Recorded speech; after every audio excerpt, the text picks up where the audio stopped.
সাহিত্যের জগতে আসছে নতুন এক সৃষ্টি টেলস অফ খায়াল, যা অনেকের কাছে পরবর্তী আলিফ লায়লা হয়ে ওঠার সম্ভাবনা জাগিয়েছে।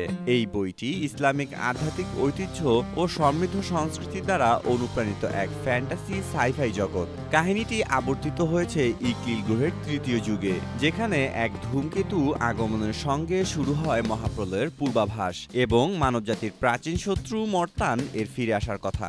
এই প্রেক্ষাপটে প্রধান চরিত্র জোরার এবং তার শিক্ষানবিশ আলিফা, যারা দুজনেই নূরের গ্র্যান্ড কন্ডুইট, অন্যান্য নুরানি কন্ডুইটদের সঙ্গে মিলে আসন্ন সময়ের জন্য প্রস্তুতি নিচ্ছেন। তাদের বাসস্থান অরণ ইতোমধ্যেই সিন্ডিকেট নামক এক অশুভ সংগঠনের কবলে পড়েছে। গল্পে আশা করা যায় রোমাঞ্চকর অ্যাডভান্স, গভীর প্রতীকীবাদ এবং প্রথাগত বনাম আধুনিকতার দ্বন্দ্বের মতো বিষয়বস্তু। বিশেষজ্ঞদের মতে এই বইয়ে অ্যাসাসিনস ক্রিড, ডুন এবং লর্ড অব দ্য রিংসের এক দুর্দান্ত মিশ্রণ ঘটেছে। লেখক রিয়ান খান এবং পিটার গোল্ড এমন এক জগৎ তৈরি করেছেন যেখানে ইসলামী কসমোলজি ও আধ্যাত্মিকতার মূল ধারণাগুলো ফিকশনের মাধ্যমে সুন্দরভাবে উপস্থাপিত হয়েছে। এই উপন্যাসটি ইউহি বুক পাবলিকেশন থেকে প্রকাশিত হয়েছে এবং 29 সেপ্টেম্বর 2025 সাল থেকে বই আকারে পাওয়া যাচ্ছে।